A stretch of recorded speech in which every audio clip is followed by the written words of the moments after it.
Greetings comic lovers and welcome back to Casually Comics, the channel where we chat all things comics, from reviews of comics new and old, to history, to anecdotes, to wherever our whims take us. I'm Sasha and today it's histories, confusing histories, and this is a special one for longtime viewer Mick Reese. I have a first channel, this is the second one, and Mick Reese has been there since that and has suggested some videos that haven't always come to fruition. And on this new channel, a request, and I could not ignore it. It's happening, Mick Reese. You've been so patient and awesome. Thanks for sticking with through all of the things. Today we're looking at a character who has both a messy backstory and creation. It's Donna Troy, or Wonder Girl. Donna Troy, aka Wonder Girl, owes her creation as well as the confusion around it to Seduction of the Innocent by Frederick Wertham, a book we talked about in our video detailing the Silver Age. This book will come up a lot. It had a huge impact and ripple effects that lasted for years. If you love uncovering messy histories, then hit that like button. Let's get to it. Before we talk about Donna Troy, we have to talk about the creation of Wonder Girl, because at the start, they were not the same person. In 1954, Frederick Wertham would release Seduction of the Innocent, a book that called out Wonder Woman for promoting a deviant lifestyle several times over, by clearly having BDSM overtones, not even undertones, but that wasn't really something he discovered. The creator of Wonder Woman had been very open about the BDSM in his books and how he felt about it. He had a very complex relationship with it. That's a discussion for another day. So that wasn't really what galvanized people to action. No, what it was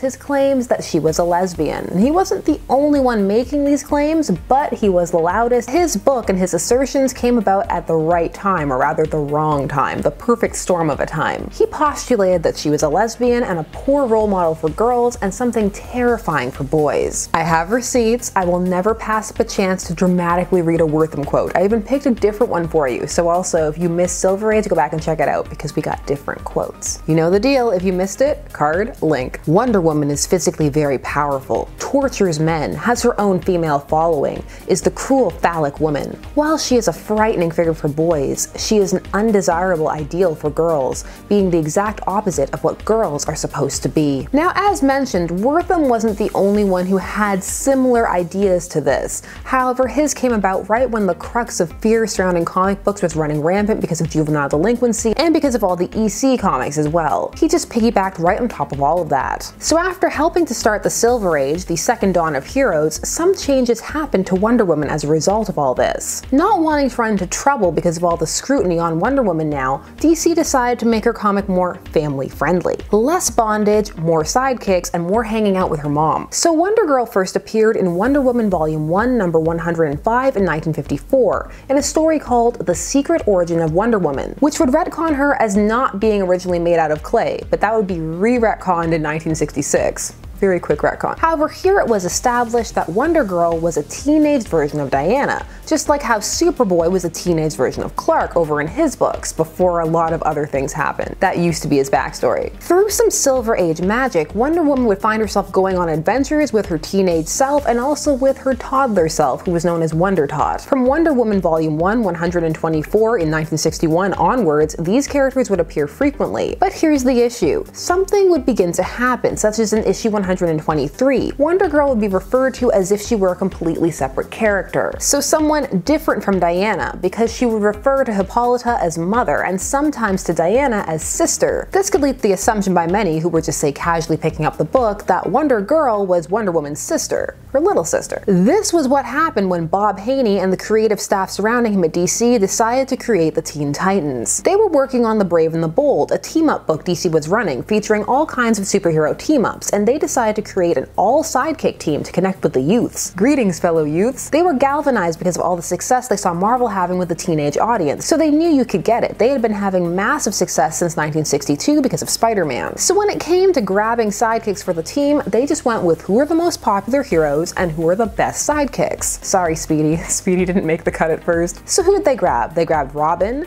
Kid Flash, Aqualad, and oh great, Wonder Woman has a sidekick too. Let's grab Wonder Girl. That way they could get the girl audience, get those girls interested. Where them girls at? So they wrote their entire Brave and the Bold story based around the assumption that Wonder Girl was someone separate from Diana, her little sister and a sidekick. This Wonder Girl would debut in the Brave and the Bold number 60 in 1965. The Teen Titans were popular, so much so that they would spin off into their own book in 1966. So now Wonder Girl had to be a separate character. It was a necessity necessity. She couldn't be an extension of Diana if she was going to be in this other book having adventures. So suddenly, Wonder Girl needed an origin. Enter writer Marv Wolfman and artist Gil Kane. They would give her an origin in Teen Titans number 22 in 1969, so 4 years after she had begun operating as an independent character. They would also retcon her costume, giving her the red and gold one, the very iconic one. The origin was simple enough. She was an orphan human baby who had been rescued from a burning apartment by Wonder Woman, who had brought her back to Paradise Island, where she had been given her powers by the purple ray that was on the island. This was a magical ray that was on Paradise Island for a bit. It's still there sometimes, depending upon what story you're dealing with.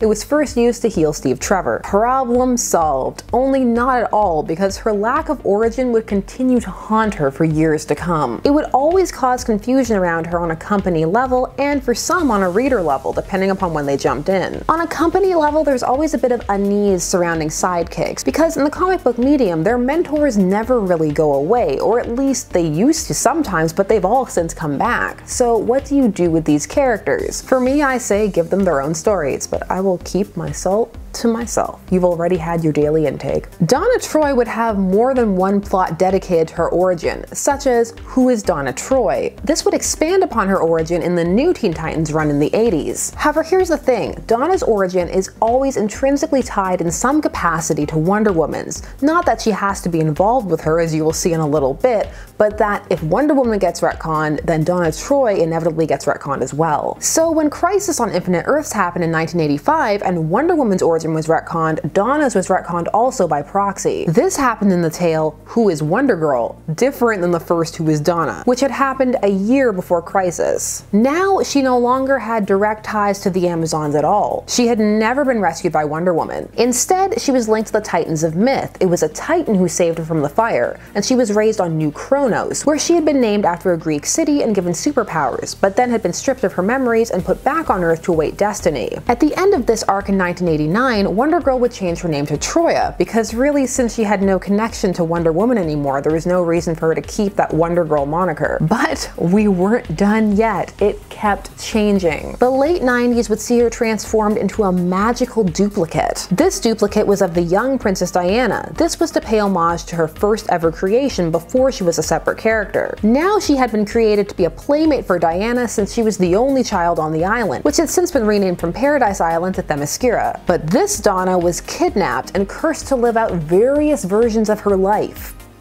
Cause at one point she would be entirely erased from the Earth's memory. Who greenlit this? Why is this happening? She would later be restored, largely through the memories of Wally West, the third Flash. He would create a version of her based out of his memories, which would lead to many angst-ridden arcs of, am I myself, or am I just how Wally remembers me? Eventually it would be settled that no, she was herself. She would then be accepted as Diana's little sister, her blood sister, so that would further tie her to her first ever origin, the one by accident. She was then killed and resurrected in the series The Return of Donna Troy. This series was trying to clean up her origins. Now, Donna was a repository for all of the alternate versions of herself throughout the multiverse, but really just throughout her own history. So all of her origins were valid, they were just compressed into one single person. Hence, she became a living key for the lost multiverse and would play a part in its return in Infinite Crisis. Infinite Crisis would see the rebirth of the multiverse after Crisis on Infinite Earths had compressed it into one Earth, or tried to. But it's not over yet. They kept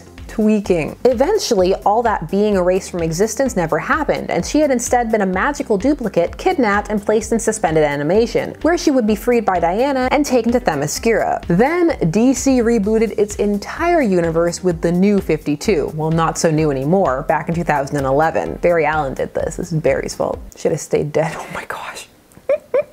Unsubbed harsh. I'm sorry, I love Barry, but my goodness, Flashpoint. When the New 52 was first launched, at first Donna didn't exist. This was the same for several characters, such as Stephanie Brown and Cassandra Cain. None of this was well received by fans. When she did appear here, she was an Amazon created by Dorino, and she had been created to usurp Diana. But the New 52 was notoriously a mess in its own continuity, such as comics having different continuity one to the other that were being released at the same time because of a lack of internal memos and the like. So she would go from not existing to having been a member of the Titans, but everyone just forgot because their memories were erased. So where are we now at the time of this recording? because there's still more. As of Rebirth, the relaunch to get out of the New 52, which most people didn't like, though it had its moments, Donna is a magical duplicate made of clay to battle Diana. But the Amazons, after taking her in, gave her false memories of being saved from a fire by Wonder Woman. What a journey. Just leave it alone, just put it down, put it in a box, back away DC. Leave Donna alone. Every time you try and fix it, you just make it more convoluted. Believe it or not, most people count all that as 5 origins. It felt like 100. I feel like I lived my life infinite times. On all of these retcons, Marv Wolfman, who had given her her first origin, her first non-accidental one, had this to say. I wrote the original Donna Troy origin story back in the first Titans run. She had never had one and was in fact not a real character, if you can call any of them real. She was a computer simulation of Wonder Woman as a girl. That story also named her Donna Troy and set up everything that followed. Unfortunately, after Crisis on Infinite Earths and the Wonder Woman revamp, we had to go back and redo it again, as a brand new Wonder Woman being born on Earth could not have rescued the girl from the burning building. I wish we had been able to keep it, as I think it's gone insane now. I just wanted a simple origin story. I came up with the original, and then George Perez and I simply elaborated on what had been done, giving her real knowledge of who she was. I would love to say that everything after Who is Donna Troy should be forgotten, but that's not the way continuity works, sadly. I feel that in my core. I feel that way about so many retcons. Just please stop. I want to get off. Donna's origins killed my screen. I blame Donna. Actually, no, I should really blame myself. I've got to set that screen timer. Donna, for me, feels like one of those characters where we should have just accepted that her origins were messy and that's okay. Just laugh it off and focus on her as a character who is far more interesting than her origins. Personally, I've always liked Donna and have never been too caught up in how she became Wonder Girl and was more interested in her dynamics with the team. Yeah, her origin was a mistake, but in my opinion, a happy one. I like that Donna's around. Donna Troy is a perfect example of how sometimes by trying to force canon to make sense, you just make it even more convoluted. And sometimes the simpler explanations are better. That Donna is confusing has become a running joke in DC. Just leave her alone. It's done, it's confusing, it's cool. Let Donna do her thing, whatever that may be. Leading the Titans because Dick Grayson is Rick Grayson, and I will never be over it. Hashtag not my dick. I'm keeping that in. What's the messiest character origin that you've ever heard? Let me know down below. While you're down there, please do all the YouTube things. Like, share, subscribe, hit that bell notification so that you never miss a vid. I'm Sasha, and thanks so much for watching Casually Comics. I'll see you again soon. Bye-bye.